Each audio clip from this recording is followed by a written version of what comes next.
Hello प्रणाम दोस्तों, आप सभी का स्वागत है हमारे इस नए ब्लॉग में। तो आज हम जा रहे हैं आप दिल्ली से हरिद्वार। तो हमारे फ्रेंड्स लोग हैं और कुछ अभी हरिद्वार में। देखिए परमिंदर प्रेमी जी, बोलिए परमिंदर प्रेमी जी, कहाँ जा रहे हैं आप? हम जा रहे हैं हरिद्वार। आप लोग के देखे हैं बाबा के दरबार।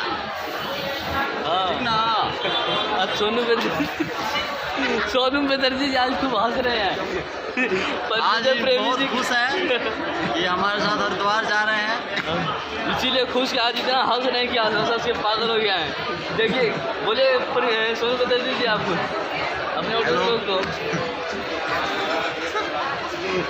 देखो खुशी के कारण का बा ये बताइए सर, अगला ब्लॉग। उसी कारण बा तनी भैया को तनी जयकारा लगैलो मन जेमे कई शॉर्ट वीडियो मालूम लोग चल जाई आ देखे कि मिली कहीं जयकारा मरलो वही पे में जल्दी खूब हंसता है हमारे भाई छोड़ हम सब लोग जा रहे हैं। अच्छा आपको इनका एक जयकारा हम सुनाते। देखिए परमिंदर प्रेम जी बोली, थोड़ा जयकारा मारिए। महादेव